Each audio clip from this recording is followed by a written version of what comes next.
ప్రభు నామమున అందరికీ వందనాలు చెల్లిస్తున్నాము. ఆరాధన సందర్భంగా యెషయా గ్రంథము 53వ అధ్యాయము 4వ వచనము చదువుదాము. నిశ్చయంగా అతడు మన రోగములను భరించెను, మన వ్యసనములను వహించెను. అయినను మొత్తబడిన వానిగాను, దేవుని వలన బాధింపబడిన వానిగాను, శ్రమ నొందిన వానిగాను మనం అతనిని ఎంచితిమి. ప్రియులారా, ఇక్కడ యెషయా ప్రవక్త మన ప్రభు అయిన యేసుక్రీస్తు వారి యొక్క గూర్చి, శ్రమలను గూర్చి వివరించాడు. ఆయన యొక్క పుట్టుక, ఆయన యొక్క జీవితము, ఆయన యొక్క శ్రమలు, ఆయన యొక్క పునరుద్ధానాన్ని వివరించినట్లుగా మనము యెషయా గ్రంథంలో 53వ అధ్యాయంలో చూస్తున్నాం. ప్రియులారా, 4వ వచనంలో మనము చూసినట్లయితే నిశ్చయంగా అతడు మన రోగములను భరించను అని మనము చూస్తున్నాం. మన ప్రభువు మన రోగములను, మన పాపములను భరించినవనిగా మనము ఇక్కడ చూస్తున్నాం. ప్రియులారా, అది లేవియా కాండంలో మనము పాత నిబంధన గ్రంథంలో లేవియా కాండంలో మనము ఒకసారి చూసినట్లయితే అక్కడ మన పాపముల గురించి వ్రాయబడింది. పాపము ఒక జంతువు భరించినట్లు మనము చూస్తున్నాం. ప్రియులారా, అక్కడ లేవియా కాండంలో 5వ అధ్యాయంలో మనము చూసినట్లయితే 17 నుంచి 19 వచనాలు మనం చూసినట్లయితే, చేయకూడదని యెహోవా ఆజ్ఞాపించిన వాటిలో దేనినైనను చేసి ఒకడు పాపి అయిన యెడల అది పొరపాటున జరిగినను అతడు అపరాధి అయి తన దోషమునకు శిక్ష భరించును. కావున నీవు ఏర్పరిచిన వెల చొప్పున మందలో నుండి నిర్దోషమైన పొట్టేలను అపరాధ పరిహారార్థ బలిగా అతడు యాజకుని యొద్దకు తీసుకొని రావలెను. అతడు తెలియకే పొరపాటున చేసిన తప్పును గూర్చి యాజకుడు అతని నిమిత్తము ప్రాయశ్చిత్తం చేయగా అతనికి క్షమాపణ కలుగును. ఇక్కడ చూసినట్లయితే పొరపాటు చేసిన పాపమునికైనాను ఒక పొట్టేలును నిర్దోషమైన పొట్టేలును తీసుకురావాలి అని మనము చూస్తున్నాము. అలాగే మన ప్రభు విషయంలో నిర్దోషమైన వాడు అని మనము చూస్తున్నాం. నిష్కలంకమైన వాడు, నిర్దోషమైన వాడు, ఏ పాపము ఎరుగని వాడు, నాలో పాపం ఉన్నదని ఎవరు నిరూపించగలరు అని సవాలు చేసిన మన ప్రభు అయిన యేసుక్రీస్తు వారు నిర్దోషమైన వానిగా మనము చూస్తున్నాము. అంత మాత్రమే కాదు, లేవియా కాండంలో 16వ వచనంలో 16వ అధ్యాయము 22వ వచనంలో ఒకసారి చూద్దాము.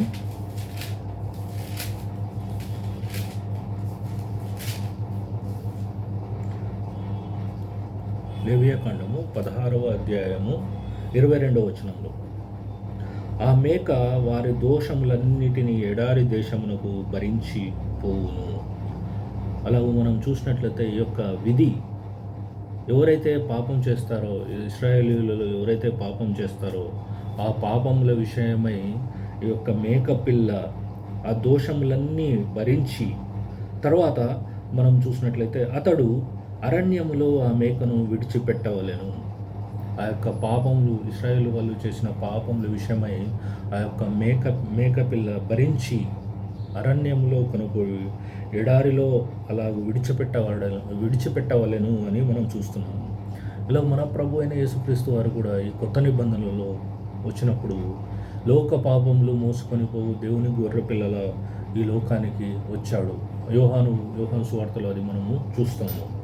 అలాగే ఇక్కడ చూసినప్పుడు పాత నిబంధనలు ఎవరో దోషములు చేసిన, పాపములు చేసిన వారికి ప్రతిగా ఆ యొక్క మేకపిల్ల ఎడారిలో విడిచిపెట్టవలను, అరణ్యంలో నుండి ఎడారిలో విడిచిపెట్టవలను అని మనము చూస్తున్నాం. ఆ యొక్క దోషములన్నీ భరించినట్లు మనము ఆ మేకపిల్ల విషయంలో మనము చూస్తున్నాం.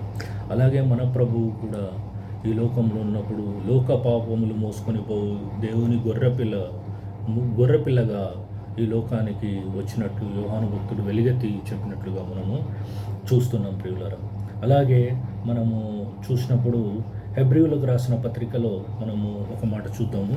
హెబ్రీయులకు రాసిన పత్రిక 13వ అధ్యాయము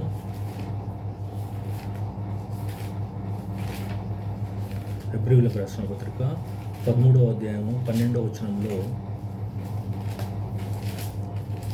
13, 12లో మనం చూసినాం. కావున యేసు కూడా తన స్వరక్తం చేత ప్రజలను పరిశుద్ధపరచుటకై గవిని వెలుపట శ్రమ పొందెను అని మనం చూస్తున్నాం. మన ప్రభు అయిన యేసుక్రీస్తు కూడా తన స్వరక్తంతో ప్రజలను పరిశుద్ధపరచుటకై గవిని వెలుపట శ్రమ పొందెను.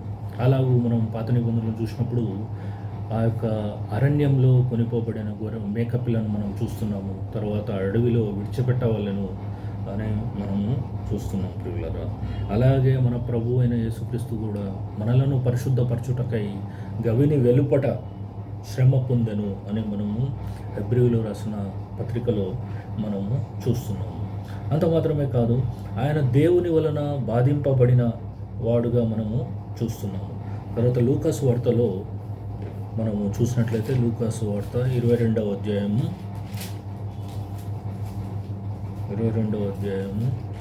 39 నుంచి మనము ఇలాగూ చదువుదాము. చూడండి.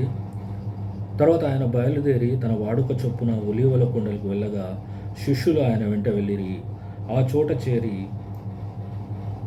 ఆయన వారితో, మీరు శోధనలో ప్రవేశించుకున్నట్లు ప్రార్థన చేయడం చెప్పి వారి యొద్ద నుండి రాతివేత దూరం వెళ్ళి మోకాళ్ళుని, తండ్రి, ఈ గిన్నె నా యొద్ద నుండి తొలగించుటకు నీ చిత్తమైతే తొలగించుము, అయినను నా ఇష్టం కాదు, నీ చిత్తమే సిద్ధించునుగాక అని ప్రార్థించను. ఇక్కడ చూసినట్లయితే ఆయన నలుగుగొట్టుటకు యెహోవాకు ఇష్టమాయను అని మనం యెషయా గ్రంథంలో చూస్తాము. అలాగే దేవుని వలన బాధింపబడిన వాడుగాను శ్రమ నొందిన వాడుగాను మనం అతనిని ఎంచితిమి. ఇలాగూ తండ్రికి ఇష్టమై ఉంది తన కుమారుణ్ణి ఈ లోకానికి పంపి అలాగూ అనేకులకు ప్రతిగా విమోచన క్రయధనంగా అర్పింపబడడానికి తండ్రి అయిన దేవుని వల్ల పంపించబడ్డాడు మన ప్రభు అయిన యేసుక్రీస్తు వారు. అలాగూ ఆ సమయంలో ఆ యొక్క క్షణంలో యేసుప్రభు వారు మోకాళ్ళుని, తండ్రి, ఈ గిన్నె నా యొద్ద నుండి తొలగించుటకు నీ చిత్తమైతే తొలగించు, అయినను నా ఇష్టం కాదు, నీ చిత్తమే సిద్ధించునుగాక అని ప్రార్థించినట్లుగా మనం చూస్తాం. తన్ను తాను ఆయన తండ్రికి చిత్తానుసారంగా అప్పగించుకున్నట్లుగా మనము చూస్తాం. అప్పుడు పరలోకం నుండి ఒక దూత ఆయనకు కనబడి ఆయనను బలపరచును. ఆయన వేదన పడి మరింత ఆతురంగా ప్రార్థన చేయగా ఆయన చెమట నేల పడుచున్న గొప్ప రక్త బిందువుల వలె ఆయన చెమట రక్త బిందువులుగా మారినట్లుగా మనము చూస్తున్నాం. ఆ యొక్క శిలువ, శాపగ్రస్తమైన శిలువ మరణము ఆయనకు ముందుగానే తెలుసు. ఆయనను నీ చిత్తమే కానీ అని ప్రార్థించినట్లుగా మనము చూస్తున్నాం ప్రియులారా.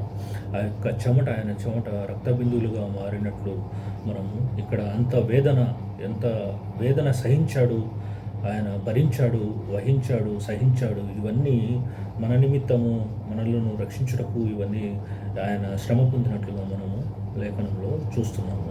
తర్వాత ఆయన తండ్రికి ఇష్టంగా ఆయన తను తాను అప్పగించుకున్నట్లుగా మనము చూస్తున్నాం ప్రియులారా. అంతమాత్రం కీర్తనల గ్రంథము 65వ అధ్యాయంలో మనము ఒక మాట చదువుకున్నాము. కీర్తన 65వ అధ్యాయము 3వ వచనంలో, నా మీద మోపబడిన దోషములు భరింపజాలనివి, మా అతిక్రమముల నిమిత్తము నీవే ప్రాయశ్చిత్తము చేయదు. ఇలా కీర్తనకారుడు ఏమంటున్నాడంటే, దోషములు భరింపజాలని దోషములు మన మీద నిశ్చయంగా మన మీద ఉన్నాయి ప్రియులారా. అలాగూ కయీను విషయంలో చూసినట్లయితే నా దోషము భరింపజాలని గొప్పది అని మనం చూస్తున్నాం. అంత గొప్ప పాపములు, దోషములు మనవై ఉండగా మన నిమిత్తము ఆయన తన పాపములను శిలువ మీద మోసుకున్నట్లు మనము చూస్తున్నాం ప్రియులారా. అలాగే పేతురు రాసిన మొదటి పత్రికలో మనం ఇలా చూస్తున్నాము. చూడండి, పేతురు రాసిన మొదటి పత్రిక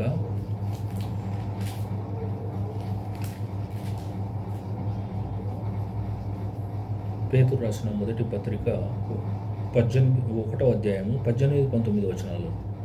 పితృపారంపర్యమైన మీ వ్యర్థ ప్రవర్తనను విడిచిపెట్టునట్లుగా వెండి బంగారముల వంటి క్షయవస్తువుల చేత మీరు విమోచింపబడలేదు, కానీ అమూల్యమైన రక్తం చేత, అనగా నిర్దోషమును నిష్కలంకమునగు గొర్రెపిల్ల వంటి క్రీస్తు రక్తం చేత విమోచింపబడితరని మీరు ఎరుగుదురు కదా.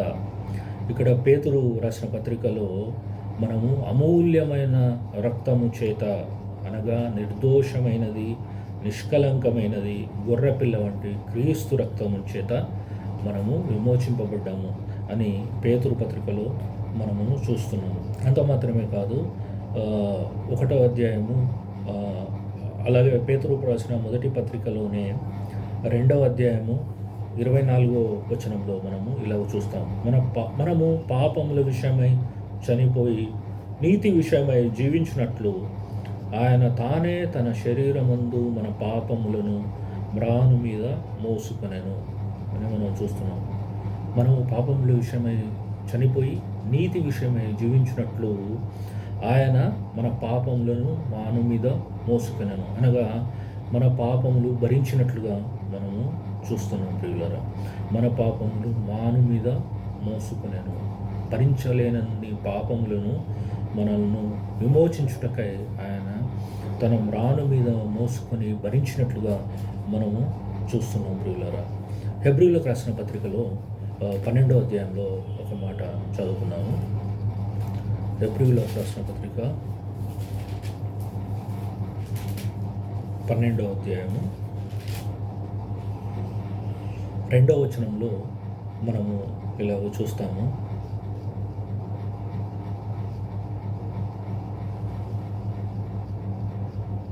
హెబ్రీయులకు రాసిన పత్రిక 12వ అధ్యాయము 2వ వచనంలో మనము కూడా ప్రతి భారమును సులువుగా చిక్కులబెట్టు పాపమును విడిచిపెట్టి విశ్వాసమునకు కర్తయు దానిని కొనసాగించువాడు నేను యేసు వైపు చూచుచు మన ఎదుట ఉంచబడిన పందెములో ఓపికతో పరిగెత్తుదము. ఆయన తన ఎదుట ఉంచబడిన ఆనందము కొరకై అవమానము నిర్లక్ష్యపెట్టి సిలువను సహించి దేవుని సింహాసనం యొక్క కుడిపార్శ్వమున ఆసీనుడై ఉన్నాడు. ఇక్కడ చూసినట్లయితే హెబ్రీయులకు రాసిన పత్రికలో తన ఎదుట ఉంచబడిన ఆనందము కొరకై, ఆ ఆనందం ఏంటంటే మనల్ని విడిపిస్తున్నాడు మన ప్రభు పాపముల నుండి.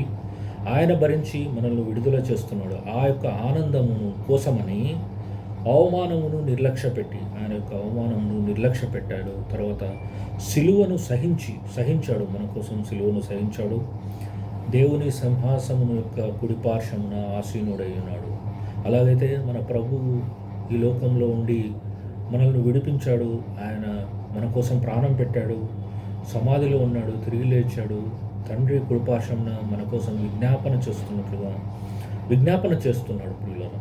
అలాగూ ఆయన మన నిమిత్తము he's the advocate, he's our mediator అని మనము తెలుసుకోవాల్సిన సంగతి ఈ యొక్క ఆరాధనలో మనము తెలుసుకోవాల్సిన విషయము ప్రియులారా. అలాగే ఆయన మధ్యవర్తి అయి ఆ యొక్క మధ్యవర్తిత్వము ఆయన నిర్వహించాడు. తర్వాత మనల్ని విడిపించాడు. ఆయన తండ్రి యొక్క కుడిపార్శ్వమున ఆసీనుడై ఉన్నాడు, మన కోసం విజ్ఞాపన చేస్తున్నాడు. మనలను రాజులైన యాజక సమూహంగా చేశాడు, ఎన్నో మేళ్ళు చేశాడు. ఆ యొక్క మేళ్ళను మనము ఈ యొక్క ఆరాధనలో తలపోయే బద్దులమై ఉన్నాము ప్రియులారా. అలాగే హెబ్రీయులకు రాసిన పత్రిక 9వ అధ్యాయం 28వ వచనంలో ఒక చదువుకుందాము. 9వ అధ్యాయము హెబ్రీయులకు రాసిన పత్రిక 9వ అధ్యాయం 28వ వచనంలో, అలాగుననే క్రీస్తు కూడా అనేక పాపములను భరించుటకు ఒక్కసారే అర్పింపబడి తన కొరకు కనిపెట్టి ఉండు వారి రక్షణ నిమిత్తము పాపం లేకుండా రెండవసారి ప్రత్యక్షమగును. అలాగూ ఒక్కసారే అర్పించబడ్డాడు మన ప్రభువు. ఆ యొక్క ఒక్కసారి బడుట వలన తన కొరకు కనిపెట్టి వారి ఉండి నిమిత్తము రక్షణ నిమిత్తము పాపం లేకుండా రెండవసారి ఆయన ప్రత్యక్షమవుతాడు అని మనం చూస్తున్నాం.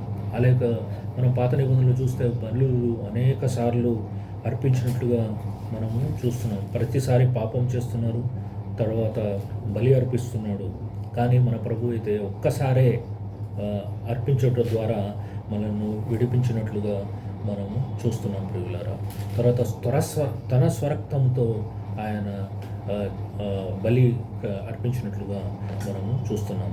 ఆ యొక్క యెషయా గ్రంథంలో మనము చూసినట్లయితే యెషయా గ్రంథం 1వ అధ్యాయము 6వ వచనంలో, అరికాలు మొదలుకొని తల వరకు స్వస్థత కొంచెమైనా లేదు, ఎక్కడ చూచినను గాయములు, దెబ్బలు, పచ్చిపుండ్లు, అవి పిండబడలేదు, కట్టబడలేదు, తైలంతో మెత్తన చేయబడలేదు అని మనం చూస్తున్నాం. ఆ యొక్క పాపములు మనవి ఎంతో విస్తారమైన పాపములు, గాయములు, దెబ్బలు తగిలి ఉన్నాయి, అవి పిండబడలేదు. ఆ యొక్క మన ప్రభువే ఆ యొక్క పాపములు కట్టినట్లుగా మనం చూసినట్లయితే యెషయా ఆయన పొందిన దెబ్బల చేత మనకు స్వస్థత కలిగి ఉన్నది అని మనము చూస్తున్నాం ప్రియులారా. అంత మాత్రమే కాదు, యెషయా 11వ వచనంలో మనం ఇలాగ చూస్తాం. యెహోవా సెలవిచ్చిన మాట ఇదే: విస్తారమైన మీ బలులు నాకేలా, దహన బలులకు పొట్టేళ్లను బాగుగా మేపిన దూడలకు నాకు వెక్క సమాయను. ఆ యొక్క పాపములు చేస్తున్నారు, బలి అర్పిస్తున్నారు. అలా మాటి మాటికి చేస్తుంటే మన యెహోవా దేవుడు ఏమంటున్నాడంటే, నాకు వెక్క సమాయను అనే బలులు వెక్క సమాయను అని మనం చూస్తున్నాము. తర్వాత 18వ వచనంలో చూస్తే మనము 18వ వచనం ఆఖరిలో మనం చూసినట్లయితే, మీ పాపములు రక్తము వలె ఎర్రవినైనను అవి హిమము వలె తెల్లబడును, కెంపు వలె ఎర్రవినైనను అవి గొర్రెపచ్చు వలె తెల్లవి అగును అని మనం చూస్తున్నాం. ఆ యొక్క పాపములు మనవి ఎర్రగా ఉన్న పాపం రక్తం వంటి ఎర్రవైన పాపములను అవి హిమము వలె మార్చినట్లుగా మనం చూస్తున్నాం. అంత మాత్రం కాదు, కెంపు వలె ఎర్రవి అయినను అవి గొర్రెపచ్చు వలె తెల్లని అగును అని మనం చూస్తాం. ఆ యొక్క ఇవన్నీ సాధ్యం ఎలాగంటే, మన ప్రభు అయిన యేసుక్రీస్తు వారు తన స్వరక్తముతో ఆ యొక్క బలిని కావించాడు. ఒక్కసారే అర్పించుట వలన మనకు విమోచన, విడుదల అనుగ్రహించాడు. మన పాపముల విషయమై, మన రోగముల విషయమై ఆయనే తన్ను తాను బలిగాను అర్పణముగాను అర్పించుకొనెను అని మనం చూస్తున్నాం. మన రోగములు నిశ్చయముగా ఆయన మన రోగములను భరించెను, వ్యసనములను వహించినట్లు మనం చూస్తున్నాం. తర్వాత ముట్టబడిన వానిగాను, దేవుని వలన బాధింపబడిన వానిగాను, శ్రమ నొందిన వానిగాను మనం అతనిని ఎంచితిమి. ప్రియులారా, యెషయా ప్రవక్త ఇలాగూ 4వ వచనంలో మనము చూసినట్లుగా మన ప్రభువు, అక్కడ సేవకుడైన మన ప్రభువు ఇవన్నీ ఆయన కనిపిస్తున్నాడు. ఈ యొక్క వచనాలలో ఆయన మన పాపములను భరించినట్లుగా మనం చూస్తాం. మాను మీద మోసుకొనెను అని మనము చూస్తున్నాం ప్రియుల. తర్వాత దేవుని వలన ఆయన బాధింపబడిన వాను, అంటే తండ్రికి తను తానుగా అప్పగించుకున్నట్లుగా మనము చూస్తున్నాం ప్రియుల. ఇవన్నీ మనము జ్ఞాపకం చేసుకొని మన ప్రభు అయిన యేసుక్రీస్తు వారిని ఆరాధించ బదులమై ఉన్నాము. దేవుడి వాక్యం దీవించుకుందాం.